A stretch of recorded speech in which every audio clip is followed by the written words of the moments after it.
O maayong adlaw sa tanan na taga Bukidnon, diha sa Mindanao. Grabe abdi ka kay ni taga Bukidnon ay. Duha pa lang ka adlaw ang labay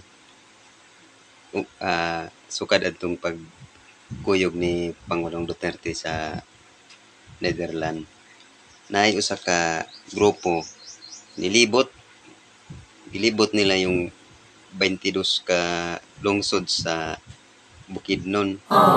Kasi halos tanan mga munisipyo naalarma ba sa panghitabo. Karon nangutana sila, naglibot sila kung kinsa kuno'y botohon sa pagka-senador. Duha na kadlaw. Wala na nila kwenta kung pila to kabuk mga ilang gipangutana kay madali ba, libot lang sila gikan sila sa Manolo Portage, Talakag, paingon sila sa Lantapan, dire sa lugaran ni sa Maramag, Valencia, Malaybalay, Sumilaw, basta Kabanglasan. Basta tanan nga lungsod sa Bukidnon ilang naagihan. Kaya nag-service man sila. Nangutana sila, kinsa may inyong botohon karong eleksyon sa maabot sa Mayo 12. Nako, di ara ang resulta. Numero 1 nga ilang gisulat talaga si Bongo. Si Bongo, 74% na siya sa Bukidnon lang niya. Bukidnon na niya survey. Bukidnon lang, wala may labot ang ibang lugar. Basta Bukidnon rin ang ilang agian kay duha ra makadlaw. Lisod man kay mangita og daghan mga lugar og duha ra kadlaw. 74.1% si Christopher Bongo. Gisundan siya ni Bato. 64 man si Bato. Bato 64. Tapos gisundan siya ni Makulita. 64.70. Sunod-sunod na. Victor Reyes nakakuha 61.6. Tapos si Kibuloy nakakuha 51 at 56.1. Wala na. Kurog na mo sa Mindanao. Di pa rin sa Bukidnon na. Bukidnon na nga lugar. Ambot ka og kanang gihulat pa ni og mapila ka adlaw ang ilang survey. May akong ganing ingnan, may tagisagulan ninyo ganang diya sa Davao, diri sa Cotabato. Para ano ba, pero kini madali lang nga survey. Diyan nimo makita ang simpatiya ng mga tao nga nako, yari lagubo mo tanan mga kuan ha. Tanaw si Pacquiao, wa gid taon makakuha si Pacquiao og kanang porsyento lugar sa Mindanao. Bukidnon, taga diha na si Bukidnon sa Pacquiao, taga Kibawi Bukidnon, boto, wa kakuha boto dito. Wa nagi paboran sa mga tao. Tapos si Philip Salvador, nakakuha pa sa 51%.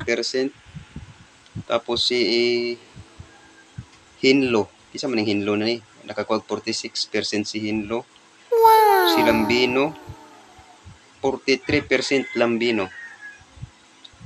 Tapos si Gringo Hunasan, Gringo Hunasan nakakuha 43%. Tapos 42% si Hunasan. Tapos ikapulo nila nga kuan si Busita 41.8.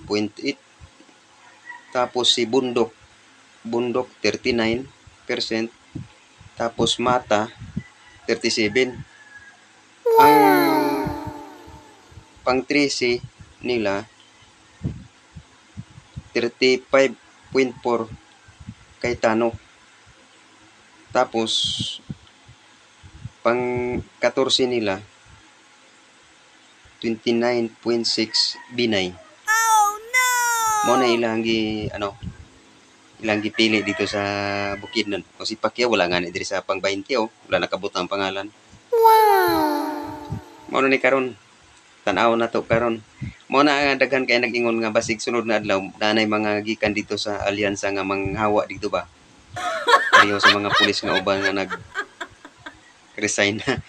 Ubang mga staff ni nag-resign na nako. Sunod-sunod ang mag-resign aning panahon na karon. Antod mawad-an nag mga supporter, mawad na ng mga alagad, naku, yari na, lagubon ang kalibutan.